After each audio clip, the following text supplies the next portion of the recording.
Eto na, napasok na yung pangalan ni PBBM na si PBBM daw ang nagmamay-ari ng mga pera sa maleta. Aray mo. Anong kapekpekan to? Anong katsaran-tsaduhan nito? Diyos ko naman, no, lakas ng tama. Kay dating, Your Honor, good morning. Nagtrabaho po kami kay dating Congressman Elizalde Esco, Your Honor. Kayong lahat po ay nagtrabaho. Sa ano pong kaparaanan? Ano po ang mga function ninyo? Ano po ang inyong gawain? Anong obligasyon ninyo sa pagtatrabaho nyo kay dating Congressman Saldico? Nagtrabaho po kami bilang driver bodyguard at the same time basurero po, Your Honor. Pwedeng bago kayo magsalita, pakibanggit para ma-record po yung kompleto ninyong pangalan at pagkakilanlan. Your Honor, ako po si Johnny Buduan po, Your Honor. Sige, pagpatuloy mo na. Ako po ay nakapagtrabaho kay dating Congressman Saldico 7 years and 1 month po, Your Honor. At yung pinakamatagal po sa amin is 9 years po. Wow! Kanina pong tinanong po kayo kung sino-sino sa inyo ang nagdadala ng maletang pera na aking nabasa sa inyong pinagsama-samang salaysay. Halos kayong lahat ay nagtaas ng kamay.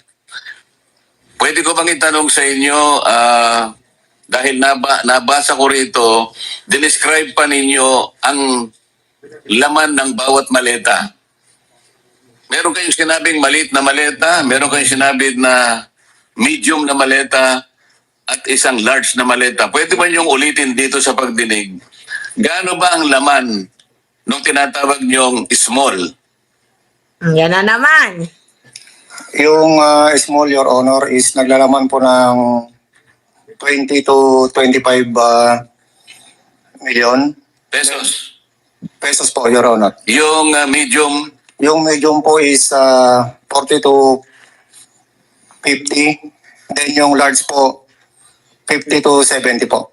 paano niyo naman nagawang i-estimate? Paano niyo ano ba yung estimate sa Tagalog? Paano niyo natansya? Na between 20 to 25 o 40 to 42 or 50 to 60? Kasi po, Your Honor, every time po na nagkakarga po kami or nagbababa ng mga mali-malitang pera mula sa unit ni dating congressman, ay meron pong post-it po na nakalagay sa mismong maleta. Ha? Ilang beses naman kayong nagdadala? Ano? Merong po, ano ba yan? Diyos ko naman. Alam niyo yung kanina yung nakita ko yung picture ni Sandro Marcos. Nagulat ako kasi ganito nag-deliver ka ng pera, papayag ka na mag-picture pa kayo. 'Di ba? Nag-deliver ka ng pera tapos yung pinag-deliveran mo, papayag na mag-picture pa kayo. Di ba hindi, mga minamahal? Ang kailangan kasi natin dito, dokumento. Yung bank transaction. Di ba? Yan yung kailangan natin dito, yung documents, hindi yung kwentong barbero. Di ba? Di ba mga minamahal? Bogus to yung, ano ba naman ito? Smooth ng tanungan nasunod yung script dito Paano nadawet? Di ba? Just, Ng maleta, kanino at kung saan? Mula po nung umupo na apro si dating congressman, ay nag-deliver po kami almost 3 times a week. Mayroon pa 4 times a week na nag-deliver po kami sa mga iba't ibang opisyalis ng ating bansa, ay ng ating pamahalaan. Ilang taon naman ninyong ginagawa ang pagde-deliver na ito? Mula po nung umupo na apro si dating Congressman Saldico, Your Honor. Anong taon yung dati siyang chairman ng APRO? Mula po nung 2022, Your Honor. Hanggang 2025? Yes po, Your Honor. 3 beses Isang linggo, ilang maleta naman bawat delivery? Hindi po bababa sa 20 maleta po, Your Honor, ang Bawat na-deliver. delivery. 20 maleta. 20 maleta, mga minamahal. 20 maleta ang dineliver dito kay PBBM. Ay, 20 maleta.